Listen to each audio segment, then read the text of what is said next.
Shalom to Mr. Jonathan Davis, IDC Herzliya. Shalom to all of you out there. So we heard about the ideas behind IDC. Tell us now, please, about the extracurricular.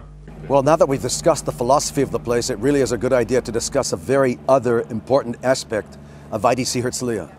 And that primarily is the fact that we have any number of extracurricular activities here.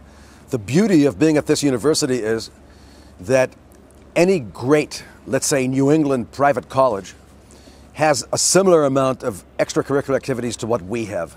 And that's really important because it adds tremendously to our campus atmosphere. So a student on this campus, while also studying and hitting the books and doing well academically, has an opportunity of learning a lot outside the classroom.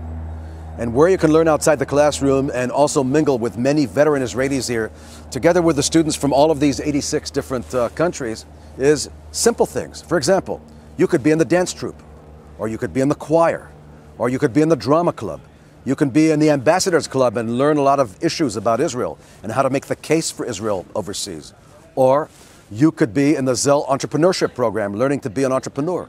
Or you could be in the Argov Fellows program, which teaches people to be future diplomats in this country. Then once more, we've got sports activities here of all kinds. You could be a member of our sports teams. IDC Herzliya, by the way, is one of the finest universities in Israel when it comes to sports.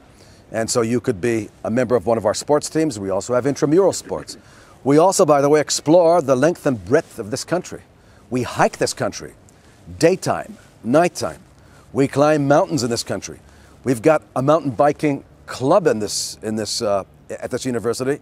I personally take 50 students at least once a semester, and we go mountain biking and we explore different parts of Israel by bike here as well. Now there are some students on the campus who are interested in Jewish issues, so we have a very, very strong Hillel on this campus. In fact, on this lawn, in 30 minutes from now, there will be 40 students, what we call davening mincha. They'll be praying afternoon prayers because they're a small club called the Mincha Club. This same club, by the way, studies Gemara here twice a week. In addition to which, they have a Hillel dinner here on Friday nights. And we have Shabbatonim here. So there's different strokes for different folks. There's a debating club on campus here. Our debating team is one of the finest debating teams in the world. And you have an opportunity to get into that club, learn the art of debate, and also compete in countries all over the world, which is also a great way of learning new places, learning how to speak, learning how to make the case for something. Now, if there are some folks who love radio, you can be part of our radio station here, and you can broadcast. You can take a subject which you love. Maybe you love sports, maybe you love drama, maybe you love music. You could actually do a show on our radio station here. And there are many of our international students who do that.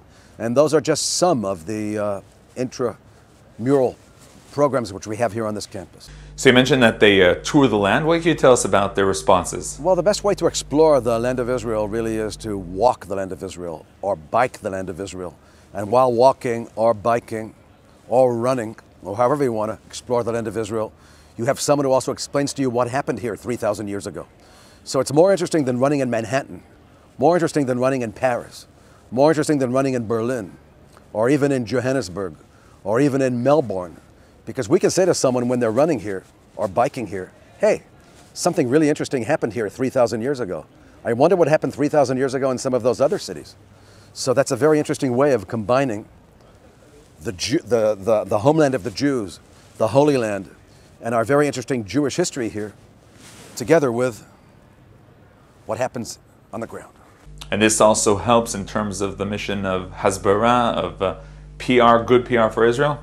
Well, when someone sees exactly what's going on in the country, when someone sees that we are the only democracy in the Middle East, combined to one or two other countries here, such as, who will remain nameless, because there are too many other countries that I could name here, being the only democracy in the Middle East, seeing that this university is based on freedom and responsibility, on democratic values, on pluralism, on the fact that we have students from all different religions studying at IDC Herzliya, not only Jewish.